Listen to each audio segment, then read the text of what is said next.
The band has been at Rice since Rice opened. And the first band director, in fact, was a member of the first entering class at Rice. It was a student named Wilson Betts, who was also active on the football team, the baseball team, the campanile. He decided, he was very musically inclined, decided to start the first band at Rice. What the band did at football games in those first several years, while there were still very few members, was they would run out onto the field at halftime, trailing the student section behind them in a thing called the snake dance. So the roots of the mob actually go all the way back to the beginning of the band at Rice. As Rice got larger, the band got larger. As the 60s kind of hit, the sort of turn away from regimentation and the rise of a more iconoclastic way of thinking about almost everything, the band became more iconoclastic as well, and the mob was born. The early 1970s, a group of 3 band members went in and spoke with the band director, Burt Roth, and said, you know, we've seen this style of performing at the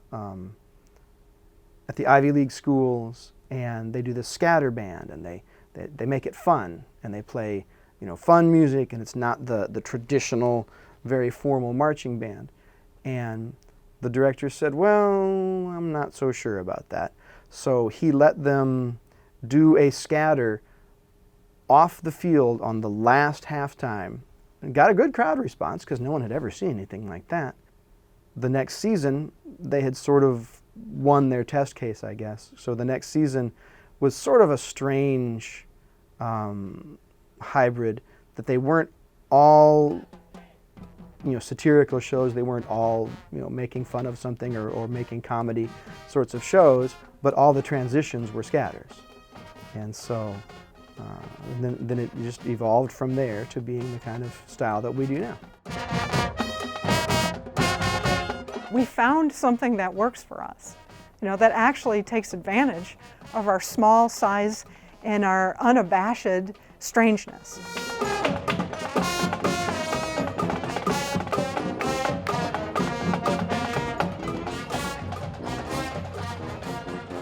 We call that the Halftime of Infamy. That was from 1973, and that was also, to be remembered, that was within the first time or the first couple of times anyone had seen the mob as the mob. They only changed from being a traditional marching band the year before. There was some shock just from that, from it being that, but it's a game at Rice Stadium, and the halftime is, you know, it's grown in urban legend to have, you know, contained all these horrible and sacrilegious slights, but not really. There was a segment with where the band came out marching in the same T formation that the Aggies do, but definitely not marching seriously, so made fun of that tradition. Then they went into a fire hydrant and said that, you know, reveille is very important, but even reveille likes the pause that refreshes. They made a chicken leg and had Marvin Zindler twirling. Now, Marvin Zindler was the investigative reporter on the news for many, many years, but he was also known as the guy who exposed the chicken ranch in LaGrange.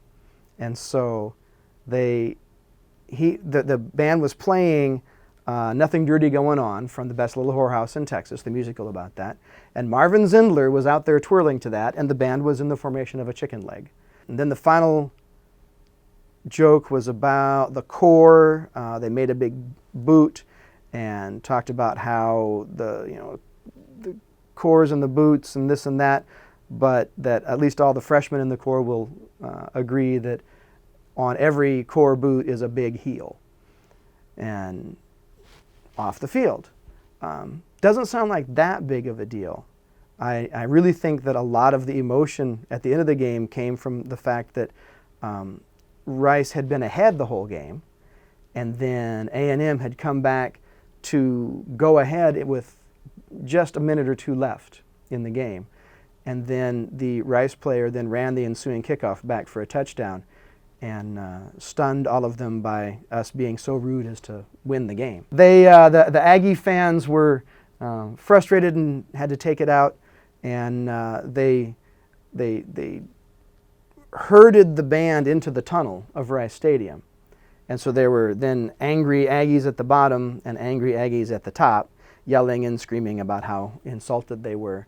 And there were fences on both sides, or gates on both sides.